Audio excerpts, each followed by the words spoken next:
అతని తండ్రి అతన్ని ఎప్పుడు నువ్వు ఫ్యాన్ స్విచ్ ఆఫ్ చేసి వెళ్ళు, టీవీ స్విచ్ ఆఫ్ చేసి వెళ్ళు, టేబుల్ ఇల్లు శుభ్రంగా ఉంచుకో అని పదే పదే చెప్తూ ఉండేవాడు. ఆ మాటలు ఆ కొడుక్కి నచ్చేవి కావు. ఇంట్లో ఉండడానికి ఇష్టం ఉండేది కాదు.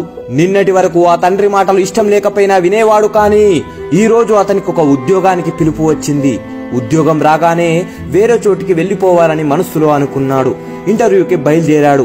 తండ్రి ఇంటర్వ్యూకి వెళ్తున్న కొడుక్కి వాళ్ళు అడిగిన ప్రశ్నలన్నింటికీ ధైర్యంగా సమాధానం చెప్పు, ఒకవేళ నీకు తెలియకపోతే ఆ ప్రశ్నల్ని కూడా నువ్వు ధైర్యంగా ఎదుర్కో అని చెప్పి ఖర్చులకు కొంచెం ఎక్కువగానే డబ్బులిచ్చి పంపాడు.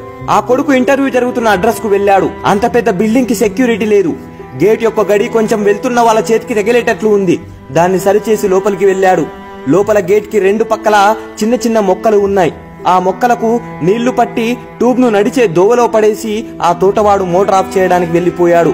ఆ ట్యూబ్ ని చేతిలోకి తీసుకొని ఒక మొక్క యొక్క మొదళ్ల మీద నీరు పడేటట్లు పెట్టి లోపలికి వెళ్లిపోయాడు. రిసెప్షన్ లో ఎవరూ లేరు. ఇంటర్వ్యూకి ఫస్ట్ ఫ్లోర్ అని బోర్డు రాసి పెట్టి ఉంది. మెల్లగా మెట్లెక్కాడు.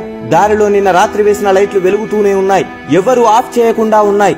లైట్స్ ఆఫ్ చేయకుండా వెళ్తున్నామని తండ్రి చెప్పిన మాటలు వినపడుతున్నట్లుగా సడన్ గా అనిపించి వెంటనే మెట్ల వద్దకు వెళ్లి లైట్ స్విచ్లను ఆఫ్ చేసి పైకి వెళ్లిపోయాడు.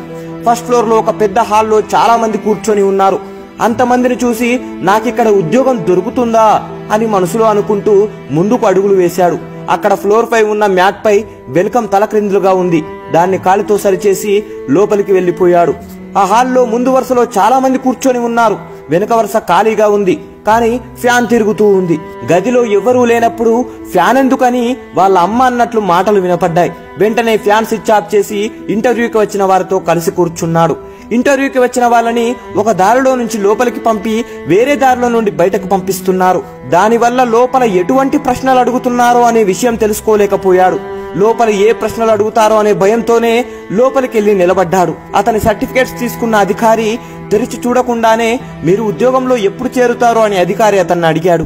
ఇది కూడా ఒక ప్రశ్న, లేక ఉద్యోగంలో చేరుతారని అడిగారో అర్థం కాకుండా ఆలోచిస్తూ నిలబడ్డాడు. అధికారి ఏంటి ఆలోచిస్తున్నావు? ఇక్కడ మేము ఎవరిని ఎలాంటి ప్రశ్నలు అడగలేదు. వచ్చే ప్రతి ఒక్కరూ ఏం చేస్తున్నారో ఎలా ప్రవర్తిస్తున్నారో చూడటానికి అక్కడక్కడ కెమెరాలు పెట్టాం. ఇక్కడికి వచ్చిన అందరూ వేస్ట్ అవుతున్న వాటర్ ని కానీ ట్యూబ్ లైట్స్ ను కానీ ఫ్యాన్ ని కానీ ఆఫ్ చేయలేదు. కానీ మీరొక్కరే అన్నింటినీ సరిచేస్తూ లోపలికి వచ్చారు. మేము మిమ్మల్ని ఉద్యోగంలోకి తీసుకుంటున్నామని అధికారి చెప్పాడు.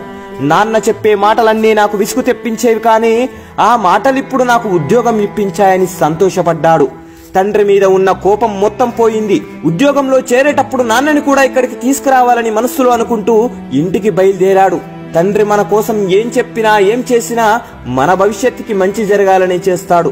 ఉలి దెబ్బలకి శిల బాధపడుతుంది అనుకుంటే రాయి శిల్పం కాదు.